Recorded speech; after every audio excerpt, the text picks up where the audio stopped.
Most horror movies, quite understandably, follow the expected formula of having the heroes/victims facing off against a seriously threatening antagonist by whom they're seriously outmatched. It's a template that's worked for decades, so why mess with it, right? Yet, every so often, adventurous filmmakers dare to toy with that formula by having the villain eventually come to learn that they're messing with something far worse and more powerful than even themselves. So with that in mind, I'm Ellie with What Culture, here with 10 horror movie villains who encountered something worse. Number 10. Rocky, Alex and Money, Don't Breathe.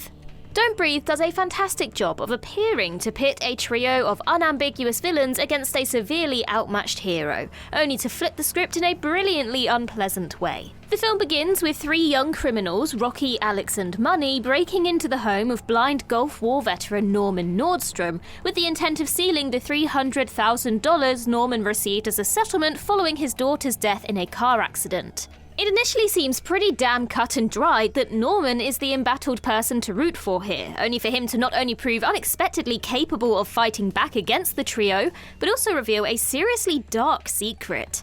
As we learn much later in the story, Norman has kidnapped the woman who killed his daughter, artificially inseminated her with his own seed, and left her pregnant and chained up in his basement. Now, robbing a bereaved blind guy is scummy as all hell, but I would argue that Norman's crimes are a hell of a lot worse. Number 9. The Masked Killers, You're Next. The genius of Adam Wingard's You're Next is that it's structured like a pretty typical home invasion horror flick, only to completely turn its seemingly familiar setup on its head. An estranged family finds themselves under attack by a group of killers wearing animal masks during a family reunion at a remote holiday home. But what nobody counted on, neither victims nor perpetrators, was one of the attacked being more than a little prepared to defend themselves. As it turns out, the seemingly normal Erin grew up in a survivalist compound where she was taught advanced self-defense and survival skills. And so pretty much any time Erin ends up facing off against one of the masked murderers, she makes short work of them in supremely satisfyingly brutal fashion. The killers assumed that their scheme to kill the family in order to claim the insurance money would go off without a hitch, only for Erin's combat readiness to completely ruin everything for them. You love to see it. Number 8. The CENOBITES, HELLBOUND, HELLRAISER 2. Because apparently these CENOBITES aren't terrifying enough, HELLBOUND HELLRAISER 2 had them face off against Dr. Philip Chennard, who is secretly obsessed with the Lament configuration and teams up with a resurrected Julia Cotton throughout the film.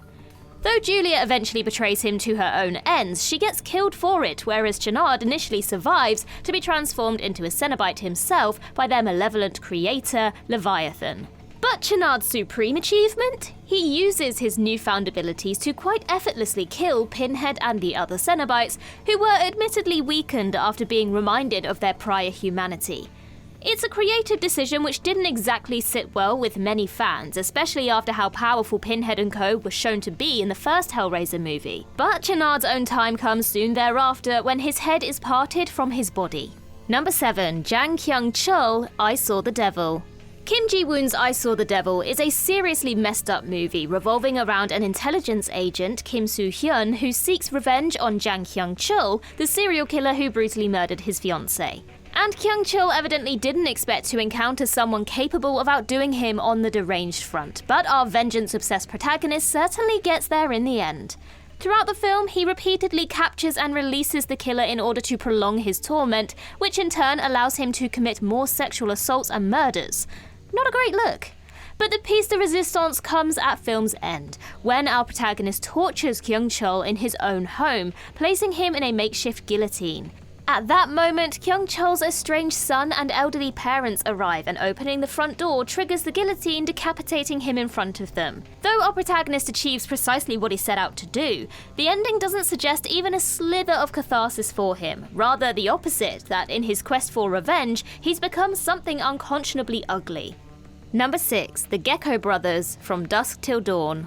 Robert Rodriguez's thriller doesn't even show its full genre hand until the midway point, with the first half of the movie unfolding as a relatively familiar yet still terrifically entertaining crime thriller.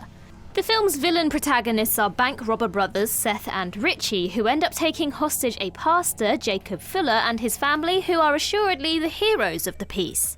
Yet that all changes when the brothers and the Fuller family arrive at the Titty Twister, a strip club in the remote Mexican desert, which they soon enough discover is infested with vampires. This marks a major tonal and narrative shift as the Geckos and Fullers team up to fend off the bloodthirsty assailants, ensuring being held at gunpoint by a pair of human thieves is the last thing the Fullers are now worried about. Number 5. Chris CLEEK, the woman. The woman is centred around a lawyer, Chris CLEEK, who stumbles across the titular feral woman while out hunting and decides to kidnap her in an attempt to civilise her. In the ensuing days, Chris inflicts brutal torture upon the woman in his deranged quest to tame her, which is really just an excuse for him to enact his vile misogynist fantasies. Chris and his son Brian abuse both the woman and their own family, Chris's wife and 2 daughters, yet fail to appreciate that the woman isn't merely feral, she's a violent cannibal. And so in the 3rd act, she's finally sprung from her confinement and makes short work of the CLEEK men, murdering Brian with a saw and then ripping Chris's heart out and eating it, because why the hell not? In moral terms, Chris is clearly the real monster here, yet he didn't even remotely anticipate the possibility that the woman was capable of such grotesque, savage displays of violence.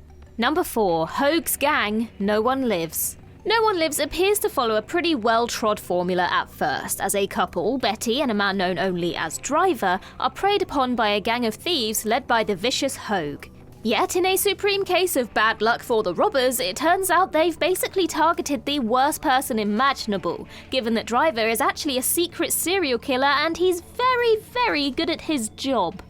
Driver doesn't take long to escape his restraints and start working his way through Hoag and his gang in revenge for Betty's death, and the guy is willing to do just about anything to get the job done, even hiding inside the corpse of one of his victims in order to reach the gang's hideout. Yep. Ultimately, Driver is an efficient and brutal enough killer that you might even end up feeling just a teensy bit sorry for his victims. Again, only a tiny bit though. Number 3. Simon Canton, Deep Rising. Deep Rising is primarily remembered as that movie where a luxury ocean liner is preyed upon by a gigantic deep-sea monster, but there's also a human villain to speak of. Simon Canton is the owner of the focal luxury cruise ship, and as is revealed halfway through the movie, he conspired to have the unprofitable ship sabotaged and sunk so that he could claim the insurance. Basically, had Canton not sabotaged the ship in the first place, the passengers inside likely wouldn't have been preyed upon by the monster. And of course, Canton certainly didn't bank on his plan being interrupted by said monster. Yet ultimately Canton is hoisted by his own petard, as when fleeing the ship on a boat he breaks his leg and loses his glasses, leaving him unable to deactivate the boat's autopilot, causing it to careen straight into the ship, detonating the onboard torpedoes and killing him instantly. Glorious. Number 2. Rose the Hat, Dr. Sleep. The primary antagonist of Mike Flanagan's criminally underappreciated Dr. Sleep is Rose the Hat, who leads a cult of psychics known as the True Knot that extend their lifespans by killing those who possess the shining and consuming the steam that's released. Rose is an extremely powerful psychic, who nevertheless comes undone in the film's climax when Danny Torrance lures her to the Overlook Hotel. Though Rose quite easily overpowers Danny, he unlocks the psychic lockboxes in his mind and in turn unleashes the hotel's ghosts, which then overwhelm Rose and quickly devour her before she's able to put up even the faintest semblance of a fight. That's quite the novel way to do away with a seemingly unstoppable villain, by sicking the terrifying entities from a traumatic event in one's youth upon your current enemy. Or to put it in filmmaking terms, having the villains from the first movie defeat the sequel's villain.